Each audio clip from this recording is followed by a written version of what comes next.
warahmatullahi wabarakatuh. Selamat sore, salam Om Swastiastu, Namo Buddhaya, salam kebajikan, salam sejahtera bagi kita semua. Selamat datang di podcast kami Gelombang 9 kelompok 3 di angka 76. Sebelum kami memulai podcast ini, perkenalkan nama saya Galih Persada Sakti sebagai host, dan tentunya saya tidak sendiri di sini karena saya ditemani oleh dua narasumber yang sangat berkompeten di bidangnya, yaitu yang pertama ada Mas Agung Dwi Priyono atau bisa dipanggil Mas Agung. Yang kedua ada Mas Muhammad Isra Fatullah yang bisa disebut Mas Isra. Kali ini podcast kami membicarakan atau mendiskusikan tentang tema yang berjudul digital talent. Jadi kita semua ini tahu ya bahwa di zaman sekarang ini adalah zaman teknologi yang kita ini perlu mengetahui tentang perkembangan dunia digital yang di mana perkembangannya itu begitu pesat. Akses informasi begitu cepat, bukan hanya hitungan menit, bahkan hitungan detik saja kita sudah bisa dapat informasi yang kita mau gitu. Tinggal klik Google, cari keywordnya apa, kita sudah bisa mengetahui lah apa itu informasi yang ingin kita dapatkan gitu. Lalu sebagai manusia yang hidup di zaman ini, sepatutnya kita dituntut untuk mempunyai bekal atau keahlian dalam bidang digital ini. Jadi saya juga mau menanya ini kepada narasumber saya ini yang sangat berkompeten dalam bidangnya. Yang pertama itu kan kalau kita ingin membahas digital talent itu, kita kan perlu tahu apa sih digital talent itu. Boleh bantu dijawab untuk Mas Agung? Oke, makasih untuk Mas Gali atas pertanyaannya. Mengenai digital talent atau yang biasa disebut kecakapan bermedia digital adalah kemampuan individu dalam mengetahui, memahami, dan menggunakan perangkat keras maupun piranti lunak, teknologi informasi dan komunikasi, serta sistem operasi digital dalam kehidupan sehari-hari.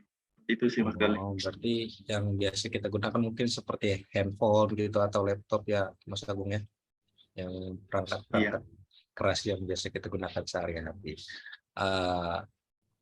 Lalu kita kan tahu nih, dengan menggunakan perangkat seperti handphone dan laptop ini kan terkadang jika kita ingin mencari informasi itu perlu yang namanya kecepatan internet, ya kan? Nah, di Indonesia ini kan kecepatan internetnya sudah mungkin bisa saya katakan ini lumayan bagus lah ya. Cuma literasi digital kita ini masih dalam peringkat-peringkat terbawah di dunia gitu. Bahkan di perkumpulan atau organisasi G20 saja kita menjadi negara kedua terbawah gitu. Setelah India gitu, baru Indonesia dengan literasi digital yang sangat rendah. Lalu sebenarnya apa sih Mas Apung, kalau misalnya saya boleh tahu nih, kalau misalnya kita sebagai manusia yang hidup di zaman ini memperoleh bekal apa saja gitu, indikator-indikator apa saja sih yang wajib kita ketahui agar dapat cakap digital dan meningkatkan literasi digital di era digital ini, Mas Agung? Untuk agar dapat cakap bermedia sosial, bermedia digital, terdapat 4 pengetahuan dasar yang perlu ditingkatkan. Yang pertama yaitu pengetahuan dasar menggunakan perangkat keras digital. Beberapa jenis perangkat digital seperti komputer, laptop, tablet, dan handphone. Seperti itu. Lalu yang kedua, ada pengetahuan dasar tentang mesin pencarian atau search engine dalam mencari informasi dan data, memasukkan kata kunci, dan memilah berita benar. Nah, ini untuk mencegah kita termakan oleh informasi yang tidak benar atau hoax, kita dapat melakukan langkah-langkah preventif sebagai pengguna mesin pencarian informasi. Yang pertama, ada percayai informasi hanya dari sumber atau media yang kredibel. Yang kedua, ada cek nama domain. Biasanya situs resmi jarang menggunakan domain gratis seperti blogspot.com dan lainnya. Dan yang ketiga, bandingkan informasi dari berbagai sumber yang berbeda agar kita tidak termakan oleh hoax. Nah, untuk pengetahuan dasar selanjutnya, ada pengetahuan dasar tentang beragam aplikasi chat dan media sosial untuk berkomunikasi dan berinteraksi, mengunduh dan mengganti settingan. Nah, beberapa contoh media sosial yang sering digunakan belakangan ini seperti Facebook, Instagram, Twitter, maupun YouTube. Dan yang terakhir, ada pengetahuan dasar tentang beragam aplikasi dompet digital dan e-commerce untuk memantau keuangan dan bertransaksi secara digital. Seperti itu, Mas Gali. Ternyata begitu luas ya, istilahnya dunia digital ini kita seperti berenang di lautan manusia yang sebenarnya kita lihat itu nggak ada manusianya, hanya ya kita bisa melihat di dalam sebuah tablet atau kita seperti handphone.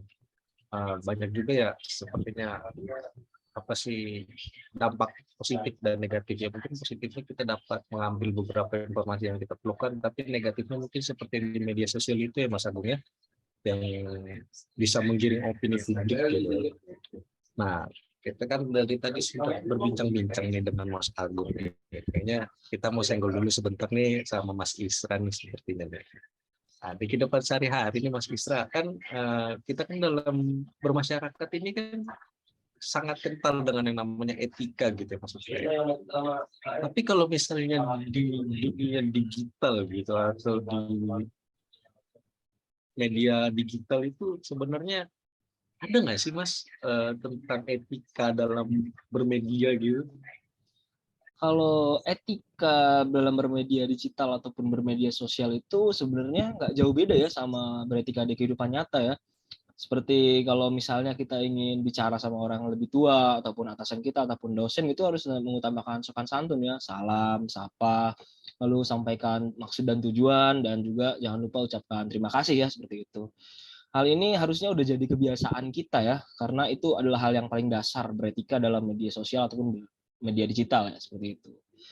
Selain itu, kalau misalnya kita misalnya adalah lagi berdiskusi ataupun berdebat di media sosial, juga kita harus menyampaikan pernyataan kita itu dengan data agar tidak menjadi hoax ataupun fitnah ya yang dapat merugikan satu ataupun dua orang lainnya gitu.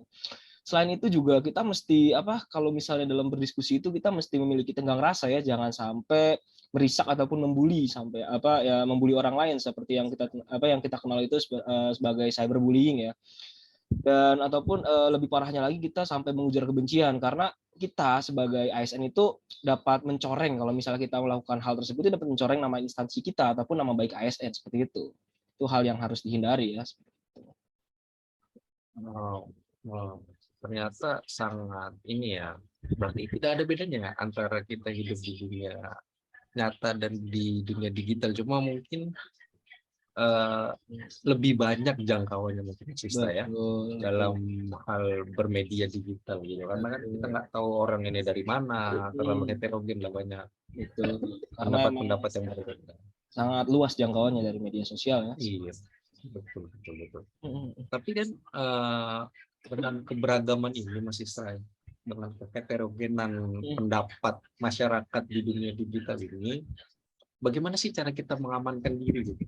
Jadi kan kita kan terkadang perlu kalau misalnya contoh kita mempunyai rumah, kita mempunyai alat-alat berharga, kita kan harus mengamankan itu semua agar tidak dicolek lah, atau tidak diambil atau tidak dilukai oleh orang lain. Tapi kalau misalnya di dunia digital gitu, media digital, bagaimana sih cara kita untuk mengamankan diri kita dari dampak-dampak negatif seperti yang tadi Mas Isra dan Mas Agung katakan, adanya ada cyberbullying, ada hoax, ada tidak perbedaan pendapat yang sangat riskan gitu. Boleh dijelaskan Mas Isra? Kalau pengamanan diri di dunia digital itu pertama kita harus membekali diri dengan hal-hal dasar mengenai keamanan ya. Hal yang paling dasar itu kita harus menjaga data-data kita ya, jangan sampai data identitas diri kita itu dengan mudah tersebar. Seperti misal nih, foto KTP kita tersebar, tentu hal ini akan berakibat buruk ya buat kita. Data diri kita yang terdapat di KTP itu bisa saja dimanfaatkan untuk melakukan tindak kejahatan seperti menipu ataupun berhutang di pinjol dan lain sebagainya. Selain itu kita juga harus membekali diri mengenai sistem keamanan di dunia digital seperti sering upgrade antivirus ya, mengetahui tentang virus-virus ataupun malware, spyware dan lain sebagainya ya, yang dapat membobol data-data kita di gadget kita gitu. Juga kita harus paham dan tahu tentang ini modus-modus penipuan atau modus-modus tindak kejahatan yang ada di dunia digital seperti tadi scam, hoax, cyberbullying, fitnah dan lain sebagainya. Jadi intinya tuh kita memang pertama harus membekali diri dulu ya biar kita tidak gampang lah jadi korban tindak kejahatan di dunia maya seperti itu. Ternyata sangat riskan ya, mungkin dalam arti apa yang kita lakukan di sana langsung gitu, seperti yang sering saya lihat itu kalau misalnya kita post viralnya tuh cepet ya, coba kan bagi kita dampak negatifnya terkadang langsung terkena gitu, kayak viral tuh nggak semata-mata kita terkenal karena kebaikan kita, tapi terkadang karena keburukan gitu. Jadi orang-orang selalu memandang sebelah mata lah.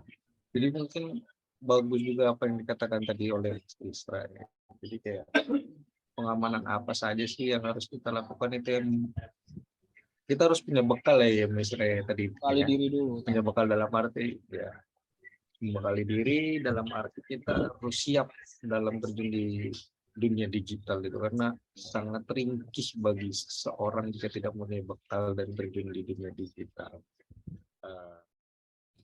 Ya, mungkin sampai segitu dulu pembahasan kita dalam podcast kita pada sore hari ini tentang digital talent. Semoga apa yang telah kami diskusikan atau telah kami sampaikan dalam podcast sore ini dapat berguna bagi para pendengar.